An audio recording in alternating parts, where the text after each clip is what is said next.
Assalamualaikum dan salam sejahtera. Kali ini saya akan menjawab satu soalan daripada rakan saya iaitu Jeff Nizam yang bertanyakan dalam grup Facebook iaitu Sembang Basikal is Free, di mana beliau telah bertanya bagaimana cara untuk recovery dengan lebih cepat, di mana beliau telah menghadapi masalah selepas berkayuh mungkin long distance, di mana beliau terpaksa mengalami 2 atau 3 hari baru beliau dapat recover. Jadi kesian Jeff Nizam. Jadi video ini khas untuk anda. Saksikan video ini sehingga penghujungnya. Kali ini saya akan berkongsi berdasarkan kepada pengalaman dan amalan saya sendiri, sebab recovery ini bergantung kepada amalan masing-masing. Mana tahu apa amalan saya ini juga berkesan untuk anda. Semestinya anda boleh menonton video berkenaan recovery ini dalam banyak channel-channel lain, termasuklah channel yang hebat seperti GCN. Tapi apa kelainan daripada video saya ini adalah di mana saya akan berikan tip langkah demi langkah, iaitu daripada selepas kita buatkan kayuhan dan sehinggalah kita balik ke rumah. Jadi aturannya mengikut sequence. Anda dapat bayangkan bagaimana anda dapat amalkan teknik recovery yang akan saya kongsikan dan lebih mudah. Baiklah, tip saya yang pertama ialah berkaitan dengan makan dan minum. Jadi bayangkan anda telah berkayuh, katalah century ride, 100 km, 160 km dan sebagainya, ataupun anda telah buat Audex, jadi badan anda pun terlampau penat kan. Katalah anda bayangkan anda menyertai satu event, satu acara di mana bila anda pergi ke garisan penamat, anda melihat banyak makanan, berbagai makanan dihidangkan dan berbagai kuih, dan ada juga yang kena bayar, ada juga yang free. Jadi semestinya yang free itulah yang sedap sekali kan. Katalah anda diberikan pilihan. Pertama sekali kita bercakap tentang minuman. Dan semestinya kita nak dehydrate badan kita, jadi kita kena pilih minuman yang betul. Jadi bayangkan anda telah dihidangkan oleh Milo Ice di Milo Van. Kan? Adakah anda akan ambil atau tidak? Kan anda dapat lihat ataupun anda dapat rasakan, bayangkan Milo Ice ni memang sedap. Okey. Jadi adakah anda akan ambil ataupun tidak? Jawapannya lah, pergilah ambil Milo Ice. Jadi Milo Ice ni sebenarnya bagi saya ia adalah bagus. Jadi ia adalah baik sebab walaupun Milo Ice ni terkenal ataupun air Milo ni memang terkenal dengan banyaknya kandungan gula, tetapi memang badan kita memang memerlukan gula sebab tenaga yang kita gunakan perlu diganti dengan gula, iaitu energi yang hilang, tenaga yang hilang. Jadi apa yang berlaku ialah Milo memang sesuai untuk recovery. Jadi bila anda habis saja acara anda, kayuhan anda, jadi bolehlah minum air Milo. Dan Milo ni dari segi kafeinnya adalah hanya 4 mg saja. Jadi apa masalah dengan kafein ni? Dan anda ditawarkan Red Bull, adakah anda akan mengambilnya atau tidak? Jawapannya adalah tidak. Sebab Red Bull ni mempunyai kafein yang amat tinggi. Dan selain daripada gula, tapi masalahnya ialah gulanya mungkin gula artificial, iaitu gula yang tiruan, dan juga ia mempunyai kimia yang anda pun tidak faham apa fungsi kimia tersebut. Tapi ia adalah sebenarnya untuk membekalkan kafein. Jadi kafeinnya amat tinggi. Jadi kalau diberikan pilihan antara Milo dan juga energy drink, jadi saya akan pilih Milo Ice. Dan sebenarnya saya ada terbaca satu buku, iaitu salah satu buku yang saya suka jugalah. Tajuknya ialah Skyrunner, iaitu oleh Emily Forsberg. Amalan atlet ni ialah selepas saja buat larian, dia telah minum air hot chocolate, di mana saya sukalah baca cerita beliau, di mana selepas saja penat buat trail run dan sebagainya, jadi beliau akan minum hot chocolate. Jadi di situlah saya rasa atlet seperti dia pun, yang hebat seperti dia pun minum air seperti hot chocolate. Dan ada pula bertanya, boleh tak minum Coke? Kan? Ini dia Coke yang sejuk sekali. Okey, kamera dekat sikit. Sejuk sekali. Kalau letak kat pipi ni, panas-panas ni, memang sejuk, sedap kan. Okey. Adakah anda akan minum air Coke yang sejuk, segar ini? Jadi saya akan tanya rakan saya, iaitu tidak lain dan tidak bukan, iaitu Ronaldo.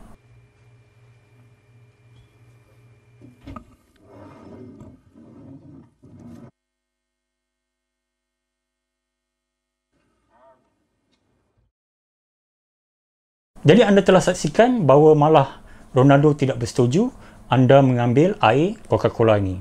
Jadi lupakan saja, buang saja ya.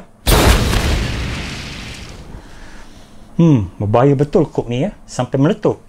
Baik, sekarang air yang bagus seperti kata Ronaldo ialah air kosong, kan? Air mineral water, air kosong, itulah air yang bagus untuk dehydratekan badan anda. Dan semestinya air kosong ni memanglah tak ada sugar, tak ada sodium ataupun garam. Dan untuk sodium, anda perlukan air isotonik. Jadi isotonik ni, semestinya isotonik yang terkenal adalah air apa? Air 100 plus. Okay? Cuma saya tak ada masalah dengan 100 plus ni. Cuma dia ada satu je masalah dengan 100 plus ni, iaitu ialah 100 plus ni adalah air berkarbonat. Dan ada juga versi 100 plus yang tiada berkarbonat. Jadi itu adalah lebih baik daripada yang berkarbonat. Tapi kalau tanya pilihan saya lebih suka kepada Gatorade. Gatorade ni adalah air yang tiada isotonik juga, ia adalah air yang tidak berkarbonat. Jadi minuman anda telah cover, anda telah tahu apa yang sepatutnya anda boleh minum dan tidak boleh minum. Itu adalah berdasarkan kepada amalan saya. Sekarang kita bincang tentang makanan pula. Jadi makanan ni, apabila kita habis saya kayuhan, ada yang saja bedal. Okay, kalau anda boleh bedal lah, kan? Anda boleh makan nasi kandar dan sebagainya. Itu terpulang pada anda. Memang saya kata bukanlah itu satu kesalahan, tapi selalunya bila kita telah habis kayuhan, kita minum banyak, selalunya mungkin kita tak dapat makan dengan makanan yang terlalu berat. Jadi kalau anda dapat makanan tu, kalau dapat nasi dan sebagainya, anda mungkin makan separuh dan kemudian anda boleh bawa balik ataupun anda boleh makan di rumah. Okey, jadi tak ada masalah, anda boleh makan nasi seperti biasa, anda boleh makan pasta. Bagus juga kalau anda boleh mengambil makanan yang berprotein. Okey, jadi itu tak ada masalah, itu simple. Tapi yang pentingnya ialah minuman ni. Sebab minuman ni, ini yang kita dahagakan. Sebab kita penat kan berkayu. Jadi nak milih minuman ni adalah penting. Jadi tolonglah organizer, janganlah serve Coca-Cola selepas peserta-peserta habis kayuhan dan sebagainya. Ataupun marathon pun janganlah mereka sediakan air berkarbonat. Jadi kemudian anda pun akan pulang ke rumah. Okey, bayangkan anda dah habis minum, anda dah habis makan sedikit, dah las perut. Okey, sekarang anda bersedia untuk balik ke rumah. Okey, jadi bila anda sampai di rumah, apa yang anda akan buat? Okey, kalau saya amalkan ialah saya akan mandi.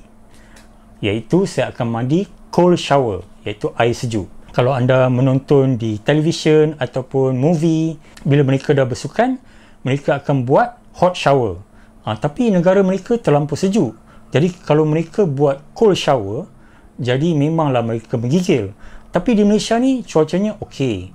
Jadi kita dan semestinya kebanyakan di antara kita memang ada cold shower, semestinya akan ada. Tapi hot shower ni tak semua orang ada. Tapi sebenarnya mengikut pembacaan saya, cold shower adalah lebih baik. Sebab cold shower ni dia dapat relaxkan badan anda, dia dapat menyegarkan otot-otot anda dan ia adalah baik sebenarnya untuk kesihatan kulit dan sebagainya. Dan dia juga dapat menurunkan suhu badan anda. Saya sampai rumah, saya akan ambil cold shower dan saya akan lamakan sedikit buat cold shower ni. Jadi kalau katalah selalunya saya mandi dalam 10 minit, mungkin saya akan mandi lebih sikit dalam 15 hingga 20 minit. Saya akan berendam di dalam bathroom lah, bilik mandi untuk cold shower. Jadi memang cold shower ni amat membantu dan anda boleh siram terutamanya di otot-otot anda yang sengal-sengal tu, yang sakit tu. Memang bagi saya ia amat membantu. Itu adalah yang terbaik. Dan ada juga pembacaan mengatakan bahawa anda boleh ambil ais ataupun anda letakkan ais di dalam bathtub dan anda rendam. Tapi saya tak pernah amalkan untuk seluruh badan. Tapi saya pernah juga cuba iaitu letak ais di dalam baldi dan rendam kaki saya.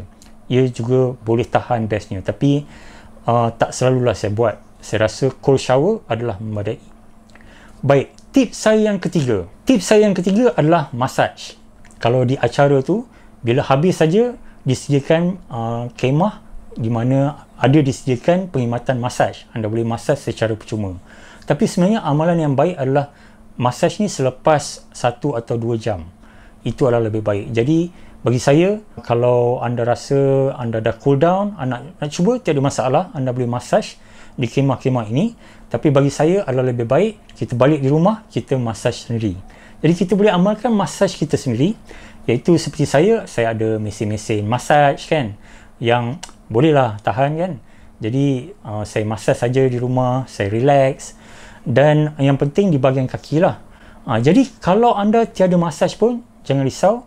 Anda ambil saja roller dan anda boleh rollkan di bahagian kaki anda, di kaki-kaki yang sengal, yang rasa bengkak tu, anda roll saja, anda massage saja di kaki anda dan anda boleh buat sendiri.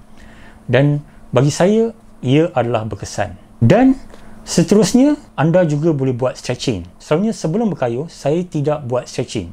Saya boleh buat stretching di atas basikal. Tetapi selepas berkayuh, untuk recovery, saya akan buat stretching saya di rumah.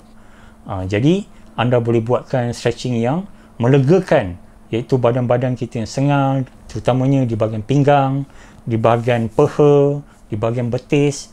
Jadi, anda boleh buat stretching yang boleh ataupun yang sesuai untuk kena pada bahagian-bahagian yang tersebut, di bahagian leher dan sebagainya. Dan anda boleh baca, sebenarnya ada juga tentang yoga for cycling. Jadi dia sangat-sangat membantu. Tip yang seterusnya ialah nap, iaitu anda boleh lelap sekejap kan. Jadi ada di antara rakan-rakan yang lain terus tidur saja, berjam-jam tidur kan, sampai katalah kalau petang tu berkayuh, daripada petang bila sampai rumah je terus tidur sampai ke malam kan. Sebenarnya itu amalan yang tidak baik lah. Soalnya kalau anda tidur terlampau lama, sebenarnya kepala pun mungkin akan pening. Badan saya pun sebenarnya tak biasa untuk tidur lama-lama ni. Jadi saya hanya akan take a nap untuk 30 minit ataupun maksima selama 1 jam. Dan selalunya bila saya take a nap, jadi bola petang tu saya dah macam okey. Untuk 30 minit hingga 1 jam. Jadi tips saya yang terakhir ialah lakukan active recovery. Ini adalah penting dan ini adalah sangat-sangat mujarab bagi saya. Apakah maksudnya active recovery? Active recovery ni anda boleh lihat. Kalau anda lihat dalam acara pro cycling, dalam Le Tour de France, apabila habis saja mereka menamatkan kayuhan di garisan penamat, apa yang mereka buat? Mereka akan pergi ke trainer dan mereka akan kayuh lagi. Penat-penat tu pun mereka akan kayuh lagi dalam beberapa minit. Itu sebenarnya dipanggil active recovery. Iaitu sebenarnya badan ini, kita ni tak boleh sebenarnya terus kita berhenti. Sama juga macam maraton, dalam larian kita kena berjalan sedikit. Kita sama juga dengan basikal, kita kena berkayuh sedikit sebenarnya. Jadi anda boleh pergi ke trainer anda, letakkan basikal di trainer dan kayuh mungkin dalam untuk 30 minit. Ataupun anda boleh berkayuh di sekitar, kalau anda tiada trainer, anda boleh berkayuh di sekitar taman anda, pusing-pusing sedikit, walaupun 100 meter tu pusinglah 10 kali ke. Ataupun kalau anda tak nak lagi cycling, anda boleh jogging sekejap untuk 20-30 minit. Jadi recovery ni adalah penting. Dan jika anda tak larat, betul-betul penat pada petang ataupun malam tu, anda tak boleh buat active recovery, anda boleh buat iaitu di sebelah pagi keesokan harinya. Betul.